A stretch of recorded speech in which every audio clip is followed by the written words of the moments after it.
감정의 파도 위에 머무는 법. 우리의 마음은 바다와 같습니다.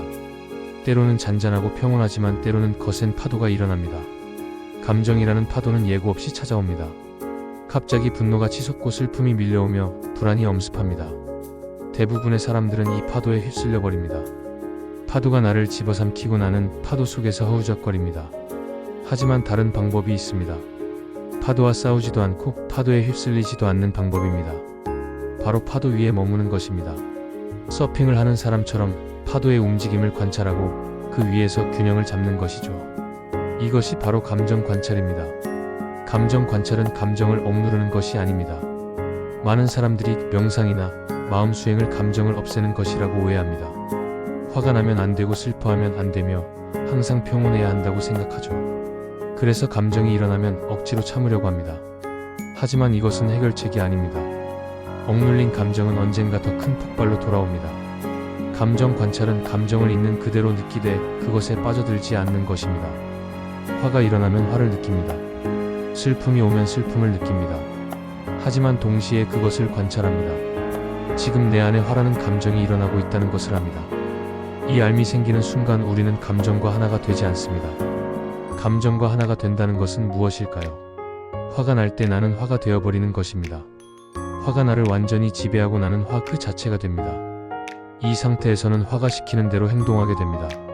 소리를 지르거나 물건을 던지거나 상처 주는 말을 합니다. 나중에 후회하지만 그 순간에는 어쩔 수가 없습니다. 하지만 감정을 관찰할 수 있다면 다릅니다. 화를 느끼는 나와 화를 바라보는 나 사이에 공간이 생깁니다. 이 공간이 매우 중요합니다.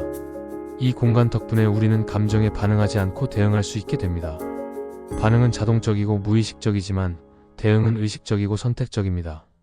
그렇다면 어떻게 감정을 관찰할 수 있을까요? 첫 번째 단계는 감정이 일어났다는 것을 알아차리는 것입니다. 이것이 생각보다 어렵습니다.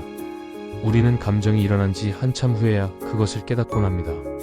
이미 화를 내고 난 후에 내가 화가 났었구나 하고 알게 되는 것이죠.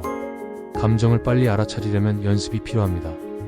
몸의 감각에 주의를 기울이는 것이 도움이 됩니다. 감정은 항상 몸에서 먼저 나타나기 때문입니다. 화가 나면 가슴이 답답해지고 주먹이 쥐어집니다.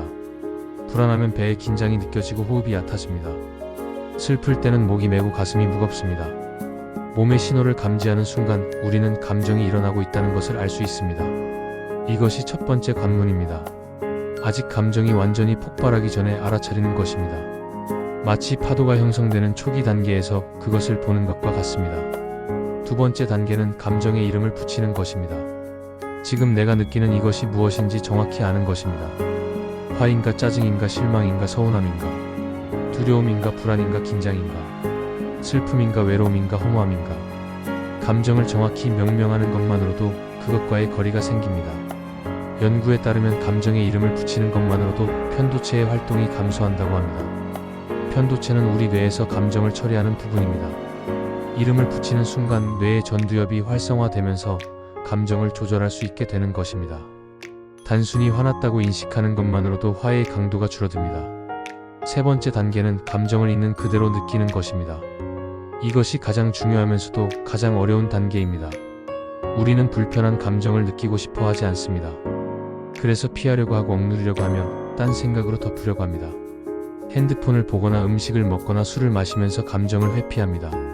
하지만 회피는 해결책이 아닙니다. 감정은 느껴지기를 원합니다. 느껴지지 않은 감정은 사라지지 않고 마음 깊은 곳에 쌓입니다. 그리고 언젠가 예상치 못한 순간에 터져나옵니다. 작은 일에 과도하게 반응하거나 알 수 없는 우울감에 빠지는 것은 대부분 억눌렸던 감정들 때문입니다. 감정을 느낀다는 것은 그것과 함께 있는 것입니다. 화가 일어나면 화를 느낍니다.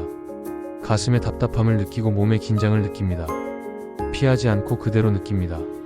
슬픔이 오면 슬픔을 느낍니다. 눈물이 나오면 흐르게 둡니다. 저항하지 않습니다. 이렇게 감정을 있는 그대로 느끼다 보면 신기한 일이 일어납니다. 감정이 변하기 시작합니다. 처음에는 강렬하던 감정이 점점 약해집니다. 파도가 해변에 부딪히고 나면 자연스럽게 빠져나가듯이 감정도 느껴지고 나면 저절로 사라집니다. 영원할 것 같던 감정도 결국 지나갑니다. 네 번째 단계는 감정 뒤에 숨은 욕구를 이해하는 것입니다. 모든 감정은 메시지를 담고 있습니다. 화는 나의 경계가 침범당했다고 말합니다. 슬픔은 소중한 무언가를 잃었다고 말합니다.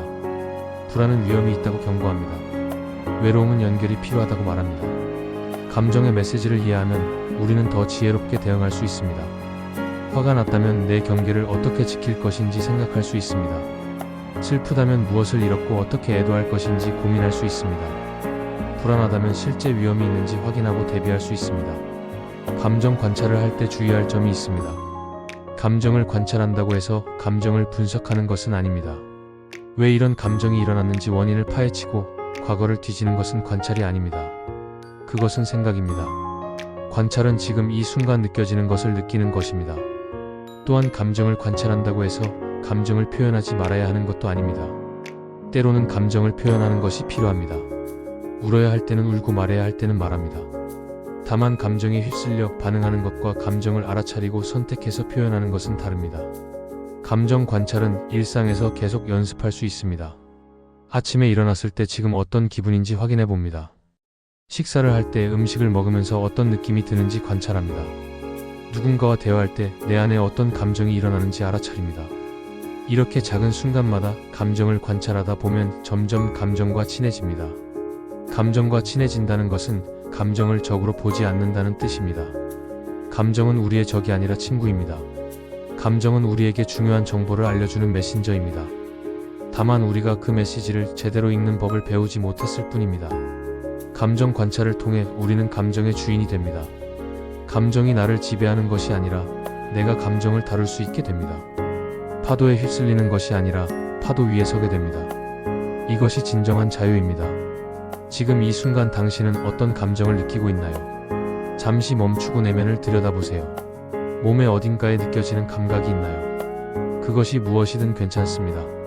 그냥 있는 그대로 느껴보세요. 판단하지 말고 바꾸려 하지 말고 그저 느끼세요. 이것이 바로 감정의 파도 위에 머무는 첫걸음입니다.